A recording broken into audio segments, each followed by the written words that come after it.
What's going on, Libra? This is Mary Elizabeth with Sacred Love Tarot, and this is your September 2024 Zodiac forecast. Thank you so very much for turning up and tuning in, for liking, subscribing, commenting, hitting the notification button, and sharing. So let's see what the energy is around you for the month of... Woo! That one went flying. Oh my goodness gracious. Did you see how those cards went flying like that? It is time to take some action. You're asking yourself, well, what action do I need to take, Mary Elizabeth? And I'm telling you to take the action of appreciation, of recognition, of blooming, of blossoming, of flowering, of becoming your own individual person. I say that you need to take the action of happiness and healing and start breaking down walls and start balancing a little bit of stability, a little bit of courage, a little bit of strength, a little bit of moving on, a little bit of moving up, a little bit of blossoming, a little bit of showing up and glowing up, a little bit of just busting out of there's this sense of, there's this power surge, this sense of just wanting to fucking break down walls. You know what I'm saying? It's this sense of just, I'm done and I'm sick and tired of being sick and tired, and I'm sick and tired of being done. I'm sick and tired of the old ways, and I'm sick and tired of always feeling like this. And I just want to bust down these walls and rip apart everything that doesn't go with what I want to do and how I want to feel and how I want other people to see me. So it all starts with y'all. It all starts with y'all. You can bitch about it and bemoan it and complain 9 ways until Sunday, but unless you're willing to do something about it, it isn't going to be done. So you got to get off your ass and you got to do something about it. And that's the action you got to take. I'm just telling you, you can do whatever you want though. It's time to release those burdens. It's time to stop feeling like you're in competition with everybody else, and stop the relationships and partnerships with people who make you feel like it's your responsibility to carry those burdens around. It is time for you to step into some seriously deep healing, connect with your wisdom, connect with your higher self. So here we go. So you guys, for a long time, Libra, have been carrying around a lot of burdens. And these burdens are burdens that okay, so it's kind of two-parter. Some of the burdens are burdens that you felt that you needed to carry around because you felt responsibility for them. The other half of the burdens are burdens that people have projected onto you because they feel it's your responsibility to carry around their shit because they're too goddamn lazy to do it themselves. So it's time to snap out of it. Snap out of it. The Hermit energy is here to kind of slow it down. Slow it down. Tap into that divine wisdom.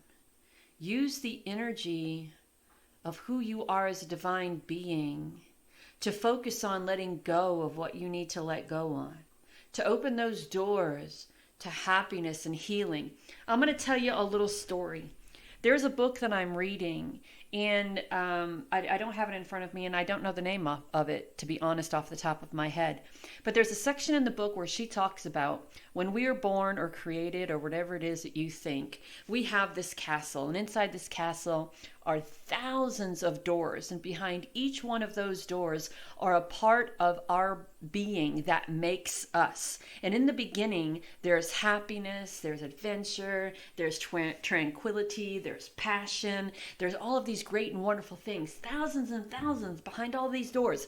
And then one day, when you're old enough to comprehend, there's a knock at the door and somebody says, we don't like how happy you are all the time. So you find that door to happiness and you shut it because you don't want to offend anybody. You don't want to make waves. And then a little while later, somebody else knocks on the door and says, we don't like it that you're successful all the time. Can you please not do that? So you shut that door to success because you don't want people to be offended because you're so successful. And then pretty soon you have 999 doors closed, and the only door that's open is just you. There you are. not happy, not successful, doing everything that you can to appease everybody around you, not abundant, not prosperous, not connecting to spirit or source or God or you or whomever. So the hermit and the high priestess is about tapping into that spiritual energy. Start opening doors. Start opening those doors.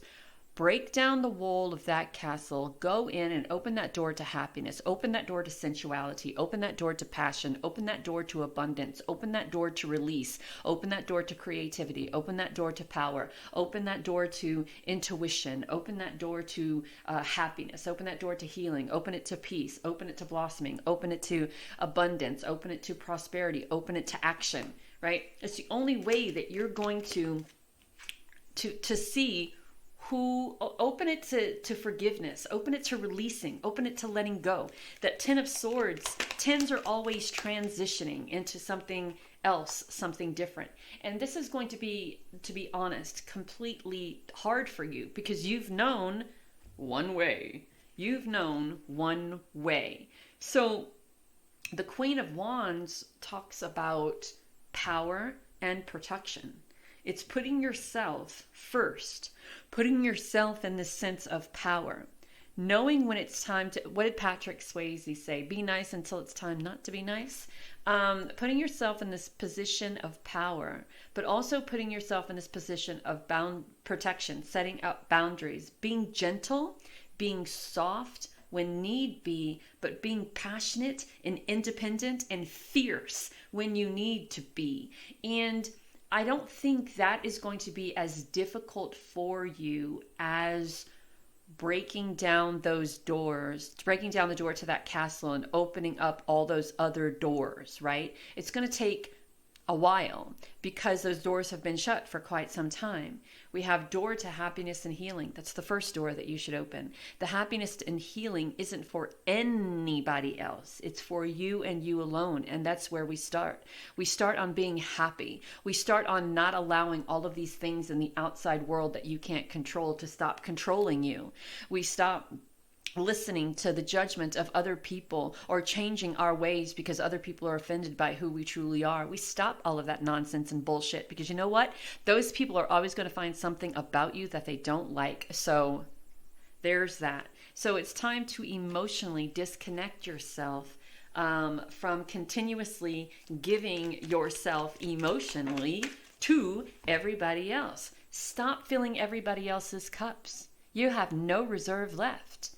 Right? We continue to fill and fill and fill and fill the cups of everybody else. What do we have left for ourselves? So it's time to walk away from that. It's time to put a little bit of logic, put a little perspective, smack a little bit of perspective's ass up in here and say, okay, well, let's look at this from a broader perspective. For a very long time, I have gone unappreciated. For a very long time, I have been blossoming. I have been turning into, blossoming into, manifesting into this wonderful, brilliant, beautiful, divine being, and no one has noticed because the only thing that everybody else cares about is what I can do for them, what I can do for them, what I can do for them. And this isn't anger, this is passion, because I've been there, I've done that, I've got the t-shirt, right? You toss away or sacrifice everything that you want to do, thinking that you're going to make somebody else happy.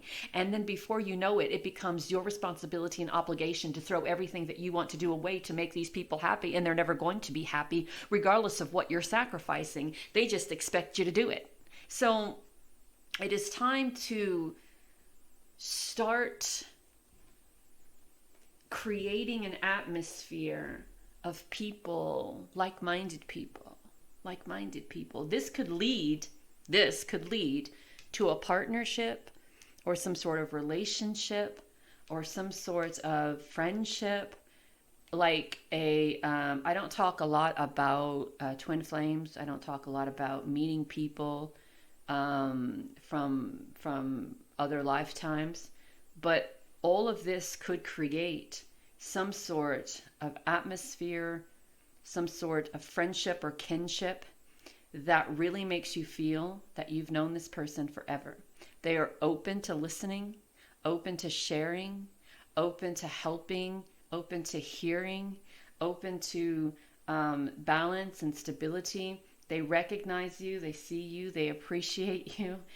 They want to be a part of this growth, this healing process, this door to happiness that you're opening.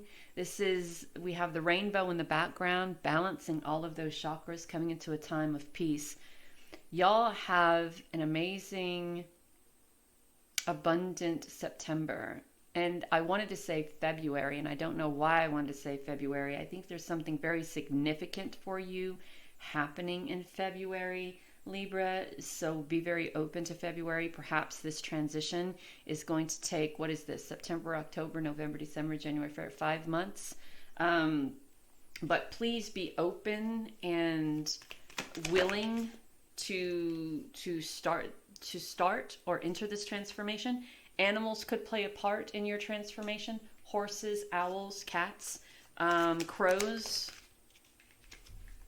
Knowing the truth, recognizing the truth, seeing the truth. That's the first step to healing. The first step to happiness is recognizing the truth, seeing the truth.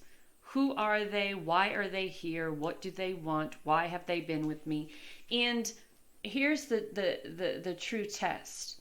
If you start on this process and start taking this action, and the people around you start to get offended by the success, by the opportunities, by the transition and the change, if they start getting offended and angry or upset, then you know that they were only a part of your existence to take advantage of you or to exploit what it is that you could do for them. So balance, karmic scales are balancing. Things are coming to fruition for you. Things are happening for you. Trusting your intuition and trusting the truth, seeing the truth for what it is. Having compassion for self as you go through this very, the word that came to my mind first, and I'm going to be completely honest, was hostile. Because there will be some people who will be hostile because they are going to start seeing the change in you. You are going to start seeing the change in them. And that is going to make for a very interesting showdown. So we have nostalgia, sentimentality, memory. I talked about, I wanted to say September, October, November, December, January, February, I think. There may be something happening in February. This may be a memory. It may be the anniversary of something. There could be something really nostalgic that you're working up to or working on or uncovering something that reminds you of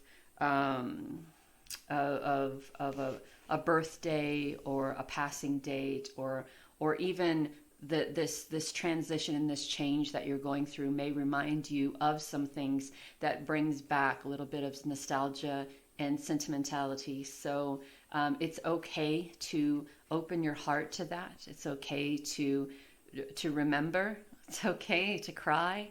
It's okay to feel those feelings. We have peacefulness, receptiveness, and manifestation. So that is exactly what you're going through here. And then we have specter, discernment, critical thinking, and insight. So I think that you're on the verge of some sort of breakthrough here to where light bulbs are going off left, right, and center. And you are really going to be able to see people for who they truly are. You're also going to need to rest and rejuvenate. That's very important. This transition, this transformation that you're going through is going to take a lot out of you, mentally, physically, emotionally. I don't think necessarily spiritually, because I think you're pretty high and tight spiritually. But mentally, physically, and emotionally, this is going to be a roller coaster ride. So it's going to be very important that you rest. It's going to be very important that you spend time alone. It's going to be very important that you evaluate and reevaluate where you are, where you're going, what you're doing. Learn from life, learn from your experiences. And fire magic. This is Wands energy. There's 1, 2, 3, 4, 5 of them. 5 of Wands. 5 of Wands. Woo! Lord. 5 of Wands. I am so tired. I can't remember what 5 of Wands. 5 of Wands. Oh yeah, that's that feeling of competition with others, or competition with self. Isn't that the 5 of Wands? It sure is. It sure is. So the 5 of Wands, the 5 of Wands is competition with others, or maybe competition with yourself, or maybe feeling like there's this very chaotic moment. And remember, with fire magic, fire is different than all the other elements. Just when you think you have it under control, a little gust of wind can create or ignite this huge flame, right? A little, and that's all it takes, right? Embers, fire, passion. So I kind of feel like for the month of September for you, Libra, you're breathing new life into yourself. You're kind of like a little flicker in a campfire, right? A little flicker, a couple of little embers going, and all you need is that one little breath to bring you back to life. So, Libra, this is your reading for September 2024. Be good to yourself. Be good to yourself. You deserve it. Again, animals may play a big part. Owls, horses, crows, cats, butterflies, things like that. So, and don't turn away from the truth. There's going to be some truthisms that are going to hit you really hard in the month of September. Acknowledge them. Embrace them. Don't turn away from them. Know that you're divinely guided and loved.